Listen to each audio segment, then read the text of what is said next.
नमस्ते चिल्ड्रंस, स्वागत है आपका आज की हिंदी विषय क्लास में। चिल्ड्रंस, आज हम समझदार नन्ही कहानी पढ़ेंगे। समझदार नन्ही कहानी पढ़ने से पहले हम थोड़ा उसका विषय प्रवेश देख लेते हैं। इस कहानी में व्यक्ति को किसी भी परिस्थिति में भलाई करने का अपना स्वभाव नहीं छोड़ना चाहिए, यह बात प्रस्तुत की गई है। हमारे समाज में कुछ लोगों का स्वभाव बुरा हो सकता है, लेकिन हमें अपना अच्छा स्वभाव नहीं छोड़ना चाहिए। सबका स्वभाव एक जैसा नहीं होता। अच्छे स्वभाव वाले लोग हमेशा अच्छे काम करते हैं, वे दूसरों की भलाई करते हैं। बुरे स्वभाव वाले लोग बुरे काम करते हैं। जो उनका भला करते हैं, उनके साथ भी वे बुरा व्यवहार करते हैं। हमें किसी भी परिस्थिति में किसी का भी बुरा नहीं करना चाहिए। चलो विद्यार्थी मित्रों, अभी हम कहानी की तरफ आगे बढ़ते हैं। चलो बच्चों, आज हम समझदार नन्ही कहानी देखते हैं।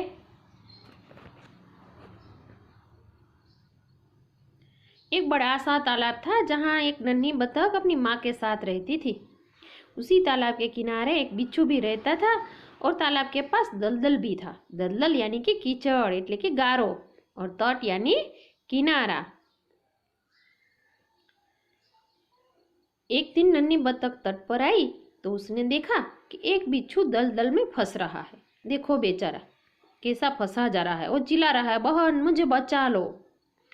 नन्ही को उस पर दया आ गई। उसने बिच्छू को दलदल से उठाकर सूखे स्थान पर रख दिया। लेकिन यह क्या हुआ, बिच्छू को शैतानी सूझी। उसने नन्ही को डंक मार दिया।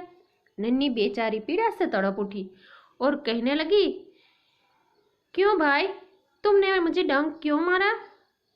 बिच्छू बोला, क्या करूं, डंक मारना मेरा स्वभाव है। स्वभाव यानी कि प्रकृति। नन्ही बोली, तुम यह गंदी आदत छोड़ दो, नहीं तो कोई मुसीबत में तुम्हारी रक्षा नहीं करेगा। बिच्छू उसकी बात अनसुनी करके आगे बढ़ गया और नन्ही अपनी माँ के पास नदी में चली गई। अब अनसुनी करना तो मुहावरा है, देखो यहाँ पर लिखा है। अनसुनी करना का अर्थ है ध्यान न देना, और वाक्य है बिच्छू ने नन्ही की बात अनसुनी कर दी। तो बिच्छू चला गया और नन्ही अपनी माँ के पास चली गई। माँ ने पूछा, नन्ही बेटी तुम कहाँ रह गई थी?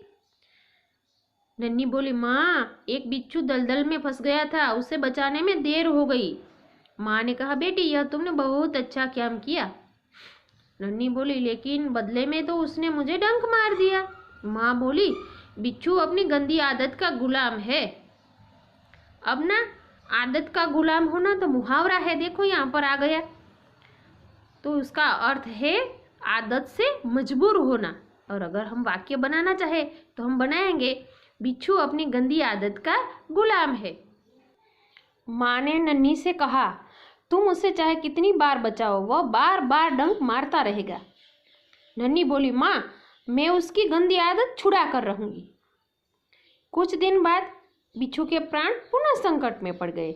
इस बार बिच्छू पानी की धारा में जा गिरा और डूबने उतराने लगा। देखो बेचारा, मौत को सामने देखकर बिच्छू को नन्ही की याद आ गई और वह नन्ही को बुलाने लगा, पुकारने लगा, नन्ही, ओ नन्ही, ओ नन्ही बहन मुझे बचा लो। नन्ही ने बिच्छू की करुण पुकार सुन ली। वह झपट कर बिच्छू के पास आ गई, लेकिन सोचने लगी, अब मैं इस गंदे स्वभाव वाले बिच्छू को नहीं बचाऊंगी। बिच्छू ने कहा, बहन मुझ पर दया करो।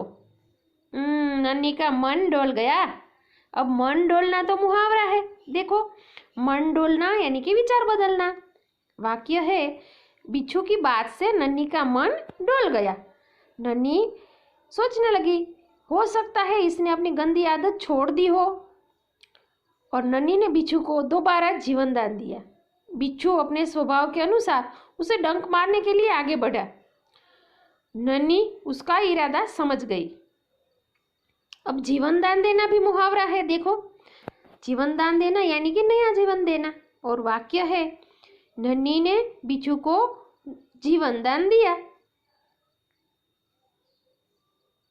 नन्ही ने बिच्छू को दोबारा जीवन दान दे दिया, लेकिन बिच्छू ने क्या किया, अपने स्वभाव के अनुसार उसे डंक मारने के लिए आगे बढ़ा। जैसे ही आगे बढ़ा फिर रुक गया। नन्ही ने कहा, बिच्छू भाई ठिठक क्यों गए, आगे बढ़ो। बिच्छू तो शर्म से पानी पानी हो गया। अब शर्म से पानी पानी होना भी मुहावरा है। देखो, शर्म से पानी पानी होना यानी कि बहुत लज्जित होना, और वाक्य है बिच्छू शर्म से पानी पानी हो गया। फिर क्या हुआ देखो, बहन एक बात बताओ, मैंने सदा तुम्हारे साथ विश्वासघात किया, फिर भी तुमने मेरे साथ भलाई ही की, ऐसा क्यों? बिच्छू ने नन्ही से कहा। नन्ही बोली, भलाई करना मेरा स्वभाव है, मैं तुमसे बदला लेने के लिए अपनी अच्छी आदत क्यों छोड़ दूं?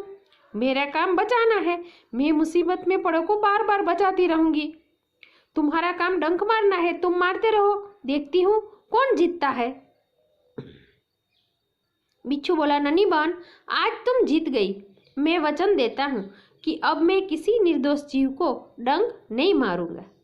अब वचन देना यह भी मुहावरा है, वचन देना यानी वादा करना। बिच्छू ने नन्ही को वचन दिया, ये उसका वाक्य है।